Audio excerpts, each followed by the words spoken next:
Что может появиться из ниоткуда посреди спокойного океана и уничтожить военный корабль за секунды? В 2001 году французское судно столкнулось со стеной воды высотой с 10-этажный дом. Волна возникла мгновенно, без шторма, без предупреждения.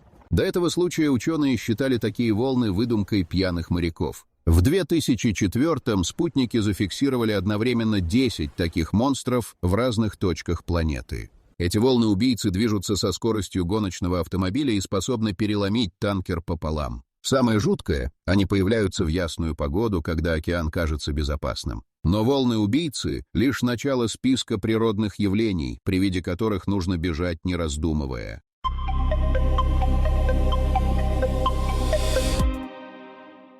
В Антарктиде из ледника Тейлора вытекает вода цвета крови. Австралийский геолог Гриффит Тейлор обнаружил это место в 1911-м и решил, что лед окрасили красные водоросли. Он ошибался. Столетия спустя ученые выяснили правду, и она оказалась куда страшнее.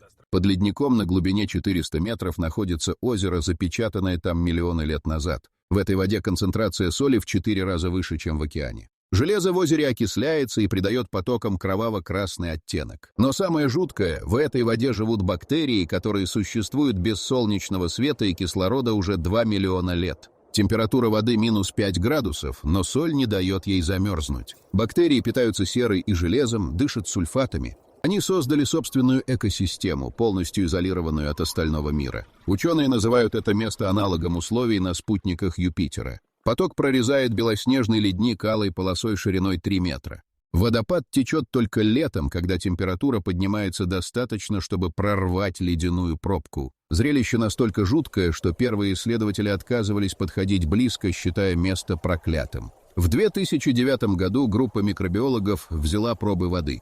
Анализ показал 17 видов микроорганизмов, способных выживать в условиях, смертельных для любой известной жизни. Эти бактерии перерабатывают минералы так эффективно, что создают замкнутый цикл. Отходы одних становятся пищей других. Соприкосновение с водой из водопада вызывает химические ожоги из-за высокой концентрации соли и железа. Металлическое оборудование ржавеет за считанные часы. Ткань разъедается за день. Место выглядит как рана на теле ледника, из которой сочится древняя кровь планеты. Раскаленный воздух пустыни поднимается вверх со скоростью 100 км в час, закручиваясь в огненную воронку высотой с небоскреб.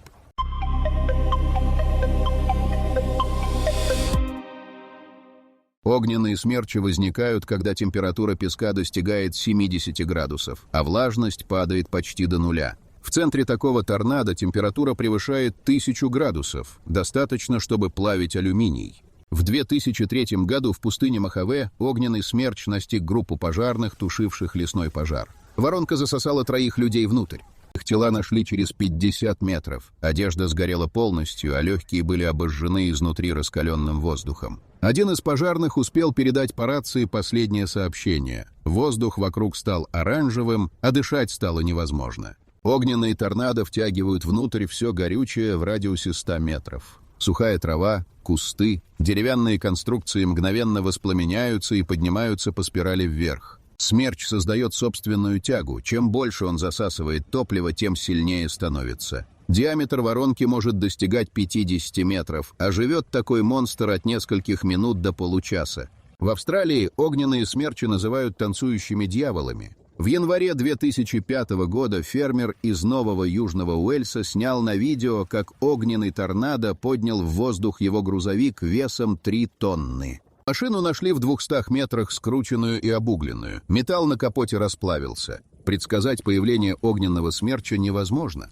Он возникает внезапно, когда совпадают температура, скорость ветра и наличие топлива.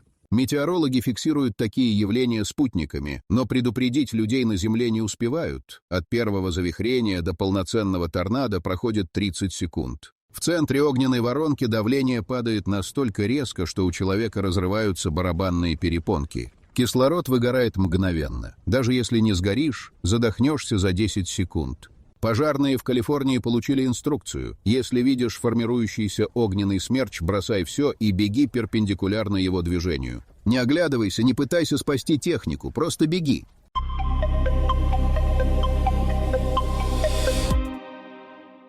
Из вершины грозовой тучи в космос бьет разряд длиной 100 километров. Эти молнии движутся не вниз к Земле, а вверх, в стратосферу, и ученые узнали о них только в 1989-м. Пилот случайно снял их на камеру, пролетая над грозой, но коллеги подняли его на смех. Такого не могло существовать по всем законам физики. Красные спрайты вырываются из облаков со скоростью 10 тысяч километров в секунду. Они живут меньше миллисекунды, но выделяют энергию, равную взрыву небольшой атомной бомбы. Разряд принимает форму гигантской медузы с щупальцами, тянущимися к границе атмосферы. Температура в точке удара достигает 30 тысяч градусов, в 5 раз горячее поверхности Солнца. Синие джеты бьют из грозовых облаков узкими конусами. Они поднимаются на 50 километров вверх, окрашивая небо в электрический синий цвет. В отличие от спрайтов, джеты живут до 3 секунд. Их свечение настолько яркое, что космонавты на орбитальной станции видят вспышки сквозь толщу атмосферы. В 2007 году исследовательский самолет попал в зону синего джета над Тихим океаном. Разряд ударил в хвост, расплавив обшивку. Приборы зафиксировали электромагнитный импульс, который в 100 раз превысил мощность обычной молнии. Пилот успел увести машину в пике, потеряв 3000 метров высоты за минуту. Эльфы появляются кольцами диаметром 400 километров. Они вспыхивают на высоте 100 километров, создавая красное гало над всей грозой. Один эльф выделяет столько света, что его видно за 1000 километров. Разряд ионизирует воздух, превращая его в плазму на несколько секунд. Ученые установили камеры на вершинах гор в Колорадо. За год зафиксировали 217 восходящих молний. Каждая гроза средней силы производит от 5 до 15 таких разрядов, но с Земли их не видно, облака закрывают обзор. Спутники регистрируют десятки тысяч восходящих молний ежедневно по всей планете. Самое опасное — тролли. Эти разряды бьют горизонтально из грозовых облаков на расстояние до 100 километров. Они возникают в ясном небе вдали от грозы. В 2012-м такая молния убила альпиниста на пике в швейцарских Альпах. Небо над ним было чистым, ближайшая гроза находилась за 80 километров.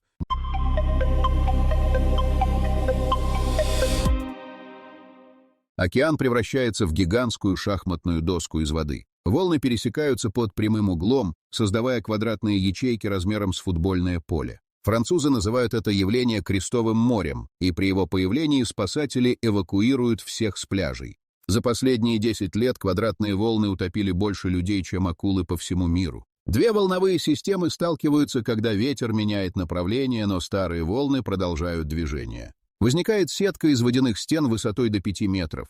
В точках пересечения вода взмывает вверх непредсказуемыми фонтанами. Между квадратами образуются воронки, засасывающие все на поверхности. У острова Рэ в Атлантике квадратные волны появляются до 15 раз за лето. В 2009 году туристы игнорировали предупреждение и вышли в море на катамаране. Судно попало в центр квадратной сетки. Волны атаковали одновременно с 4 сторон. Катамаран разломился пополам за минуту. Из 7 человек спасли только 2, их выбросило на берег случайным потоком. Спутниковые снимки показывают квадратные волны по всему Мировому океану. Они формируются у побережья Австралии и Новой Зеландии в Средиземном море. Явление длится от 20 минут до 2 часов, затем одна волновая система затухает, и океан возвращается к нормальному состоянию. Для кораблей квадратные волны смертельны. Судно рассчитано на удары с одного направления, но когда волны бьют перпендикулярно друг другу, корпус испытывает разнонаправленные нагрузки. В архивах береговой охраны Франции зафиксировано 22 крушения крупных судов в зонах Крестового моря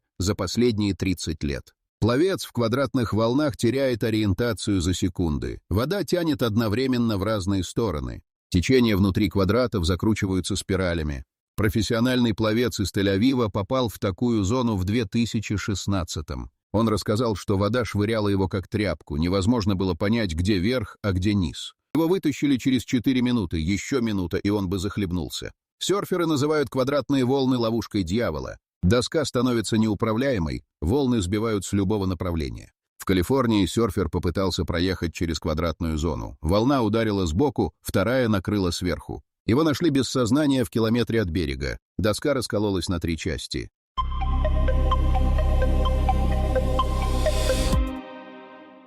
В долине смерти валуны весом 300 килограммов ползут по дну высохшего озера, оставляя за собой борозды длиной 200 метров. Камни движутся сами, без касания человека или животного. Следы тянутся идеально прямо, затем резко поворачивают под острым углом. Некоторые камни описывают круги, другие движутся зигзагами. Геологи обнаружили это место в 1948-м. Они установили колышки вокруг камней, чтобы поймать мистификаторов. Через месяц валуны сместились, колышки остались нетронутыми, никаких следов людей или техники. Ученые выдвинули 23 теории, от магнитных полей до проделок инопланетян. Дно озера Рейстрек-Плая представляет собой идеально ровную глиняную поверхность. Трещины расходятся правильными шестиугольниками. Камни лежат хаотично, но каждый оставил за собой борозду глубиной до 7 сантиметров. Один валун прополз 300 метров за одну ночь. В 2006 году установили камеры наблюдения и GPS-трекеры на 15 камнях. 2 года ничего не происходило.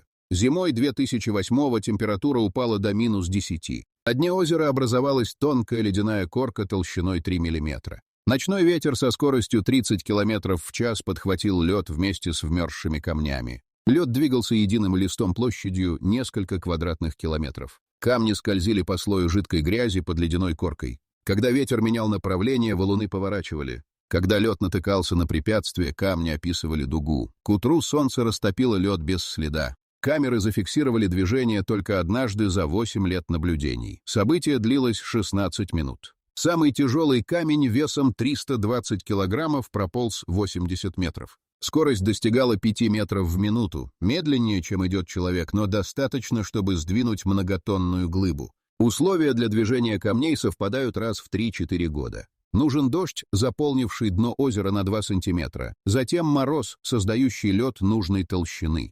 Потом ветер определенной силы слабее не сдвинет, сильнее разобьет лед. Все факторы должны совпасть ночью, когда температура минимальна. Туристы приезжают к движущимся камням круглый год. Они видят только следы и неподвижные валуны. Само движение наблюдали вживую только 3 ученых за всю историю исследований. Они описывали это как жутковатое зрелище. Камни ползут в полной тишине по пустыне, словно живые существа, медленно пересекающие дно мертвого озера.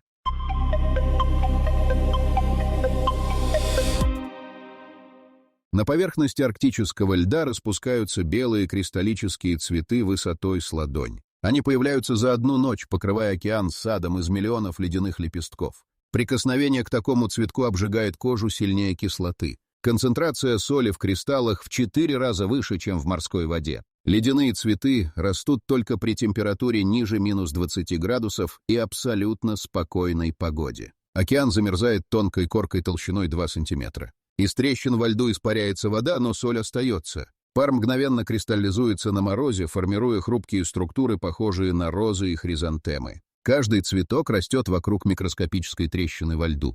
Кристаллы вытягиваются слоями, один лепесток над другим. Процесс занимает 4 часа. К рассвету поле льда превращается в белоснежный сад. Солнечный свет преломляется в кристаллах, создавая радужное сияние. Экспедиция в Арктике в 2013 году наткнулась на поле ледяных цветов площадью 5 квадратных километров. Биолог Джефф Боуман решил взять образец голыми руками. Через секунду его пальцы покрылись белыми химическими ожогами. Соль вытянула влагу из кожи мгновенно. Раны заживали 3 недели. Внутри ледяных цветов живут бактерии, которые не встречаются больше нигде на планете. Они питаются солью и выживают при температуре -30.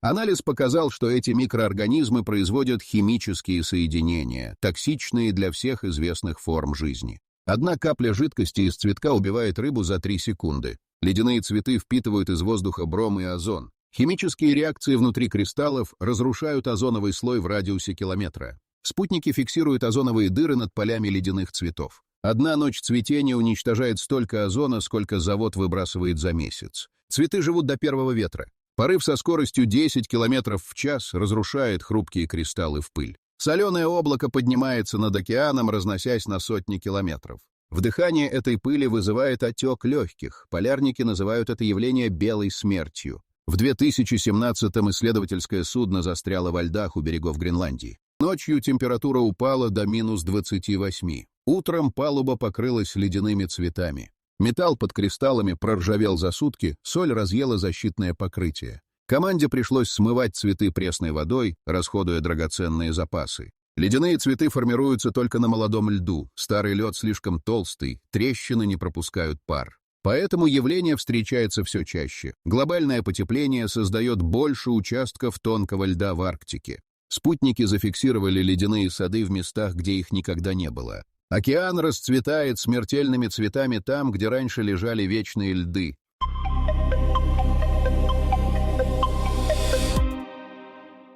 У берегов Норвегии океан закручивается воронкой диаметром 50 метров и глубиной 20. Вода ревет так громко, что звук слышен за 10 километров. Мальстрём возникает 4 раза в сутки, когда приливное течение сталкивается с подводными скалами на скорости 40 километров в час. Сила водоворота достаточно, чтобы утащить на дно рыболовецкий траулер. В 1928 году норвежское судно «Фритьёф» попало в центр Мальстрёма во время шторма. Капитан пытался вырваться на полной мощности двигателя. Водоворот затянул корабль за 3 минуты. Воронка перевернула траулер вверх дном и протащила по дну 300 метров. Из 12 человек экипажа спасся один. Его выбросило на поверхность в километре от места гибели судна. Викинги называли Мальстрём пастью морского змея. Они верили, что на дне воронки живет чудовище, пожирающее корабли. Саги описывают, как целые драккары исчезали в водовороте за секунды. Археологи нашли на дне у Мальстрёма обломки 37 судов разных эпох, от викингских кораблей до современных яхт. Подводные камеры показали, что происходит в глубине воронки. Вода вращается со скоростью 120 км в час. На дне водоворота давление в 5 раз выше нормального. Все, что затягивает внутрь, перемалывается о скалы и выбрасывается течением на расстояние до километра. В 2004-м дайвер Йенс Столтенберг решил погрузиться у края Мальстрёма. Он зацепился тросом за катер и опустился на глубину 15 метров. Течение сорвало его с троса. Водоворот протащил дайвера по спирали вниз. Компьютер показывал глубину 30 метров, хотя дно было на 20. Водоворот создавал воздушные карманы, пузыри размером с автомобиль. Йенса выбросило на поверхность через минуту. У него лопнула барабанная перепонка, а костюм порвало в 3 местах. Мальстрём меняет направление вращения каждые 6 часов. Когда прилив сменяется отливом, водоворот замедляется, останавливается на 5 минут, затем закручивается в обратную сторону. В эти 5 минут рыбаки проходят через опасную зону, ошибка в расчете времени стоит жизни. Сила водоворота зависит от фазы Луны. В полнолуние и новолуние приливы максимальны, Мальстрём достигает пика мощности. Воронка углубляется до 30 метров, захватывая воду в радиусе 200 метров. Современные суда с мощными двигателями могут вырваться из края водоворота, но в центре шансов нет ни у кого. Спутниковая навигация помечает зону Мальстрёма красным. Автоматические системы судов подают сигнал тревоги при приближении. Но туристические лодки все равно подходят слишком близко. В 2018-м катер с туристами потерял управление в 50 метрах от воронки. Береговая охрана успела выбросить трос. Водоворот тянул катер к центру, лебедка вытягивала обратно. Спасательное судно работало двигателями на максимуме 20 минут, чтобы вытащить катер из захвата течения.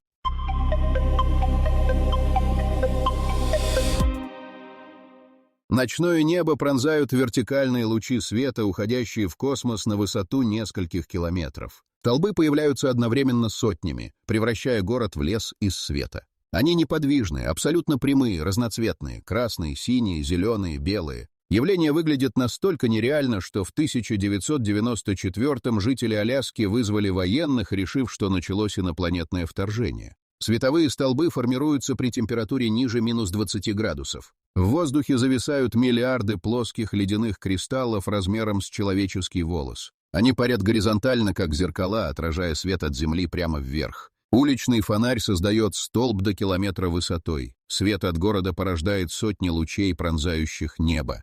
В Сибири в 2010-м зафиксировали световые столбы над тайгой, где нет городов на 300 километров вокруг. Лучи поднимались из леса красным и оранжевым светом. Вертолет вылетел на разведку. Пилот обнаружил, что столбы исходят от горящих газовых факелов нефтяных скважин, заброшенных 20 лет назад. Газ прорвался сквозь ржавые трубы и горел посреди пустынной тайги, создавая призрачные маяки в небе. Световые столбы отражают любой источник света достаточной яркости. В Канаде столбы поднимались от фар автомобилей, каждая машина тянула за собой луч света в небо. Водители останавливались посреди дороги, не понимая, что происходит. Шоссе превратилось в аллею из движущихся световых колонн. Самое жуткое явление произошло в Швеции в 2016-м. Температура упала до минус 35. Над кладбищем поднялись световые столбы от надгробных фонарей. 120 вертикальных лучей стояли над могилами в абсолютной тишине морозной ночи. Местные жители отказывались выходить из домов, называя это знамением конца света.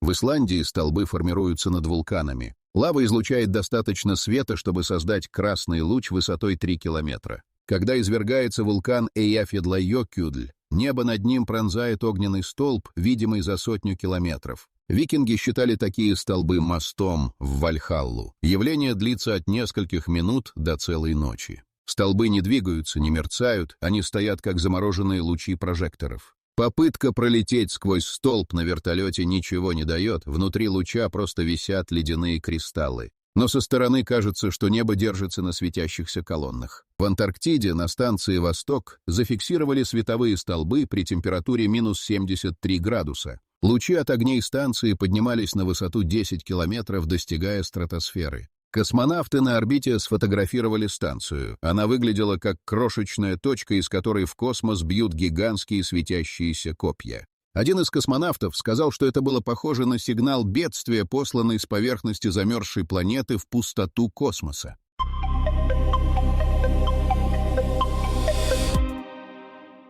В джунглях Перу течет река с температурой воды 93 градуса. Шанай-Темпишка кипит на протяжении 6 километров без единого вулкана в радиусе 700 километров. Вода настолько горячая, что животное, упавшее в реку, сваривается заживо за минуту. Глаза плавятся первыми, затем кожа отслаивается от мяса. Геолог Андрес Руссо искал эту реку 12 лет. Старейшины племени Ашанинка рассказывали о кипящей воде, но на картах ничего не было. В 2011-м Руссо нашел Шанай-Темпишку в самом сердце Амазонии. Пар поднимался над джунглями столбом, видимым за километр. Температура воздуха у реки достигала 50 градусов. Река вытекает из-под земли уже кипящей. Источник находится в пещере, куда местные шаманы не пускают чужаков. Они считают место священным. Вода нагревается глубоко в земной коре и поднимается по разлому на поверхность. Геотермальная система работает без магмы. Тепло идет от трения тектонических плит на глубине нескольких километров. Руссо измерил температуру в разных точках реки. У истока вода кипит при 100 градусах.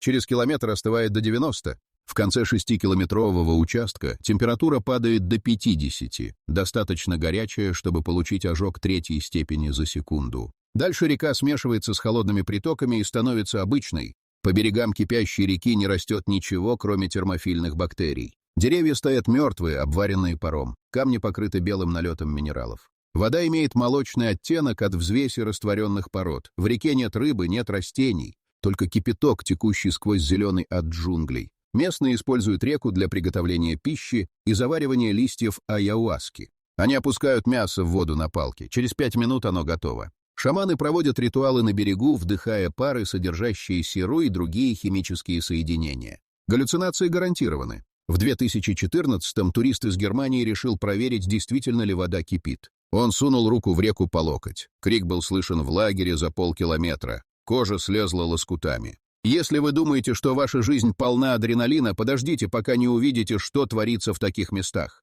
Хотите узнать больше шокирующих историй и удивительных фактов? Тогда загляните на наш сайт wideori.com по ссылке в описании. Там у нас есть для вас настоящие сокровища. Ожоги покрывали руку до плеча, брызги попали выше места погружения. Его эвакуировали вертолетом. Рука зажила, но остались шрамы, что объединяет все эти места. Природа создала явления, которые не должны существовать по человеческой логике. Волны, бьющие вверх, океан, превращающийся в шахматную доску, реки, кипящие без огня. Это не аномалии, это напоминание, что планета живет по своим законам, законам, которые мы только начинаем понимать. И когда видишь кипящую реку посреди холодных джунглей, понимаешь одно: природа не нуждается в нашем одобрении. Она просто существует, дикая и смертельно опасная. А мы лишь гости в ее мире, где вода может кипеть без огня, камни ползают сами, а небо держится на столбах света.